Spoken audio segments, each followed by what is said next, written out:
سورہ بروج کی آیت نمبر 4 سے 8 کے درمیان جو خندق والوں کا واقعہ بیان کیا گیا ہے، اس سے کون لوگ مراد ہیں؟ سورہ بروج ہے والسماء ذات البروج والیوم الموعود وشاہد ومشہود قتل اصحاب الاخدود، یہ چوتھی آیت ہے۔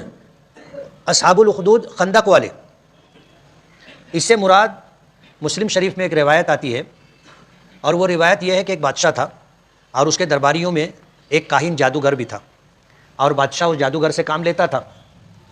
جب وہ کاہن جادوگر بوڑھا ہو گیا تو اس نے بادشاہ سے کہا کہ تم مجھے ایک سمجھدار لڑکا دے دو، میں اس کو جادو سکھا دوں گا۔ تو بادشاہ نے اپنی رعایا میں ڈھونڈ ڈھانڈ کر کے ایک سمجھدار بچہ اس کو دے دیا۔ جب اس کو سمجھدار بچہ مل گیا تو وہ روزانہ بچے کو اپنے پاس بلاتا اور اس کو جادو سکھاتا۔ تو یہ لڑکا جب گھر سے نکلتا تو راستے میں حضور کی تشریف آوری سے پہلے کا واقعہ ہے، اس زمانے میں عیسائیت زوروں پر تھی۔ جب یہ جاتا تھا تو راستے میں ایک چرچ پڑتا تھا، گرجا گھر، وہاں پر ایک بوڑھا راہب تھا، تو یہ جاتے ہوئے وہاں رک کر کے جاتا تھا، تھوڑا وقت یہاں گزار کے پھر جاتا تھا۔ تو اب اس راہب کی باتیں سن کر کے یہ متاثر ہوا اور اس کو راہب کی باتیں اچھی لگنے لگی، اور راہب جو کچھ بھی حضرت عیسیٰ علیہ السلام کی تعلیمات میں سے بیان کرتا تھا یہ سنتا تھا، اسے پسند آتی تھی اور یہ اس کو اختیار کرتا تھا۔ یہ سلسلہ چلتا رہا۔ ایک مرتبہ ایسا ہوا کہ یہ جا رہا تھا تو دیکھا کہ ایک شیر نے بیچ روڈ پر کھڑے ہو کر کے لوگوں کا راستہ بند کر دیا، لوگ ڈر کی وجہ سے جا نہیں رہے تھے۔ تب یہ جب بچہ وہاں پہنچا تو یہ سوچنے لگا کہ میں کیا کروں۔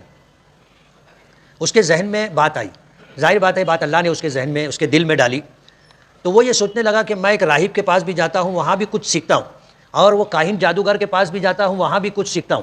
دونوں کی باتیں ایک دم متضاد، زمین و آسمان کا فرق ہے، اور ایک دوسرے کے بالکل برخلاف بات ہوتی ہے۔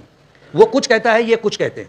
اب دونوں میں سچ کیا ہے، حق کیا ہے، یہ معلوم کرنے کے لیے اس نے یہ فیصلہ کیا کہ میں یہ جو راستے میں راہب ملتا ہے اس کے بارے میں سوچتا ہوں، اور اللہ سے دعا کی کہ اللہ یہ دونوں میں سے یہ راہب اگر حق پر ہے تو میں پتھر اٹھا کر کے اس جانور کو مارتا ہوں، اگر یہ حق ہے تو جانور مر جائے اور راستہ صاف ہو جائے۔ اس نے پتھر اٹھایا، اللہ کی طرف رجوع ہوا، یہ دعا کی اور پتھر مارا، شیر مر گیا۔ تو اس کے دل میں یہ بات بیٹھ گئی کہ یہ راہب سچا آدمی ہے، اس کی باتیں حق ہے، سچ ہے۔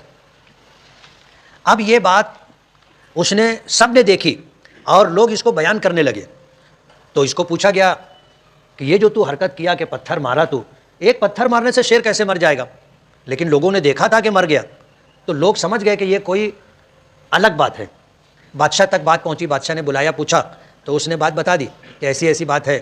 تو بادشاہ ناراض ہو گیا کہ ہم جس دین دھرم پر ہیں تو اس کو غلط بول رہا ہے، اور وہ راہب کا جو دین دھرم ہے وہ ہم سے الگ ہے، تو اس کو سچ بول رہا ہے، حق بول رہا ہے۔ اس نے اپنے دربار میں سے کچھ لوگوں کو کہا کہ اس کو لے جاؤ پہاڑ کی چوٹی پر، وہاں سے اس کو کھائی میں ڈھکیل دو۔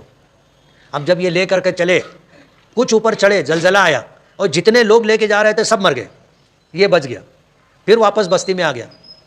بادشاہ نے جب سنا کہ وہ زندہ ہے اور جو لوگ لگائے تھے وہ سب نمٹ گئے، تو پھر حکم دیا کہ اس کو کشتی میں لو اور بیچ سمندر میں لے جا کر کے اس کو پانی میں ڈال دو۔ اب جو لوگ اس کو کشتی میں لے کے جا رہے تھے، ابھی کشتی بہت گہرے پانی میں جاتی، اس سے پہلے ہی طوفان آیا اور کشتی الٹ گئی۔ جتنے لوگ لے کے جا رہے تھے وہ سب ڈوب گئے اور یہ پانی کے تھپیڑوں پر کنارے زندہ سلامت آ گیا۔ اب یہ بات چرچے میں آ گئی، پورے شہر میں بادشاہ کی ساری رعایا کو معلوم ہو گیا، سب متاثر ہوئے۔ اب بادشاہ نے اس کو پکڑوایا اور پھر اس کے ساتھ سزا کیا دی جائے، سختی کیا کیسے کی جائے۔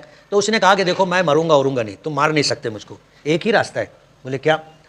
بولے مجھے باندھ دیا جائے اور میرے اوپر تیر چلائی جائے، اور تیر چلانے والا یہ کہہ کر کے تیر چلائے کہ اگر یہ راہب اور اس کی بات حق اور سچ ہے تو یہ تیر نشانے پر لگے اور یہ بچہ مر جائے، یہ کہہ کر کے تیر چلائے تو میں مر جاؤں گا، نہیں تو نہیں مرتا۔ اب بھیڑ جمع تھی، بہت بڑا مجمع تھا، اس طرح تیر چلائے گئے تو تیر جا کے اس کی کنپٹی پر لگا اور بچہ مر گیا۔ سب نے دیکھا تو سب سمجھ گئے کہ ہم جس دین دھرم پر ہیں یہ غلط ہے، حق نہیں ہے، حق اسی راہب کا دین ہے۔ تو لوگوں نے راہب کا دین قبول کر لیا۔